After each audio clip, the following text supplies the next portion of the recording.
Today we'll be talking about graphing linear inequalities.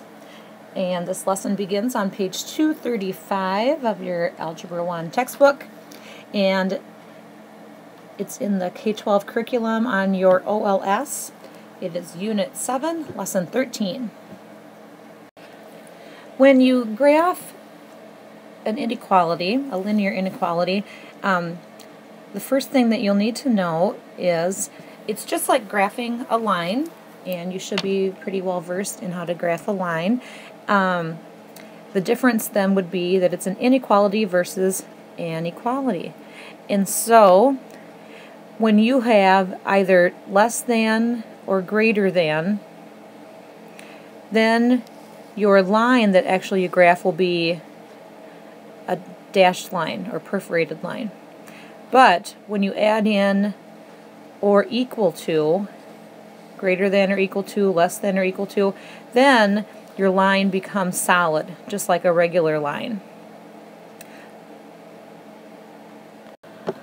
And then when we shade, because it's not just going to be the line, either solid or dashed, but then you're going to be shading part of your Cartesian plane. If your inequality has greater than or equal to, you're going to be shading above the line. And if your inequality has less than or equal to, then you're going to be shading below. And that kind of makes sense. Greater than, above, less than, below. If you are uncertain as to what is above or below the line, you also can do a trial point. So when you have your Cartesian plane and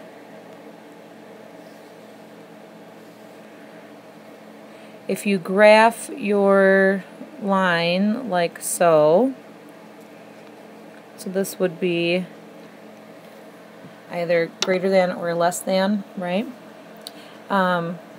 If your inequality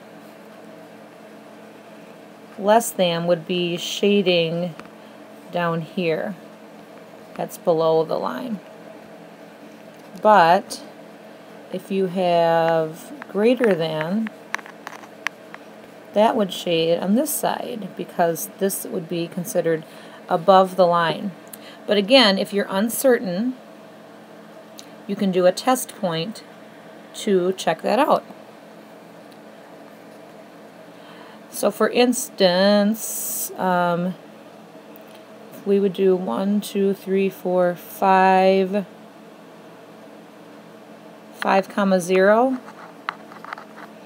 So you could plug that in for your x and your y, 5 for x and 0 for y. And if it works, then that means that this is part of the solution. So then you do want to shade on this side. However, if you plug in 5, 0, 5 for x and 0 for y, and that doesn't work, it's not part of the solution, then you'd be shading in this side.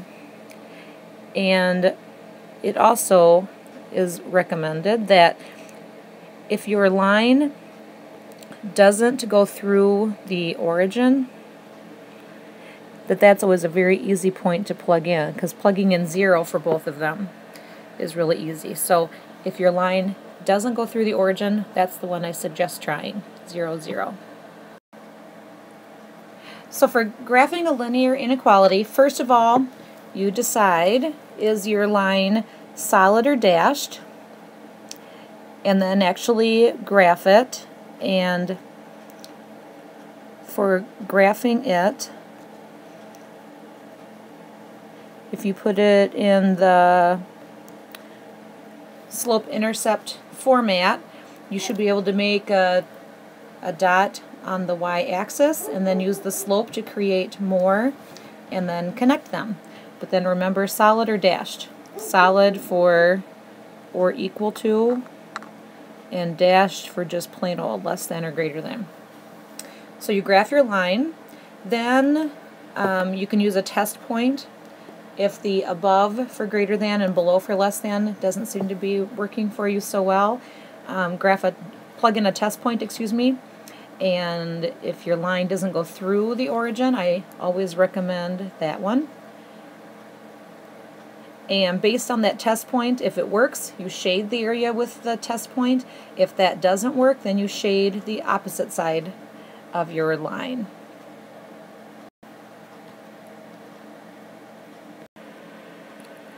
So for example, if we have y is greater than 2x minus 6, we know that the 2 is our slope and the negative 6 is our y-intercept.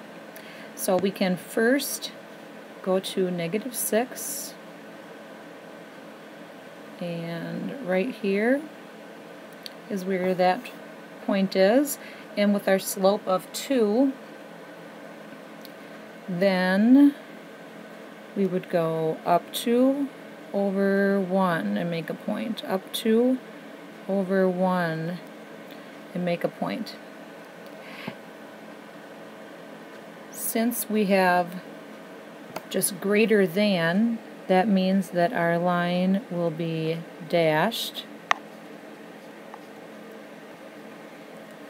If it was greater than or equal to, it would be a solid line. And since it is greater than, we should be shading above the line. And since the origin is not included, we can plug in 0, 0 as our test point and see how that works. Y is greater than 2x minus 6. So if we have 0 is greater than, and 2 times 0 will be 0.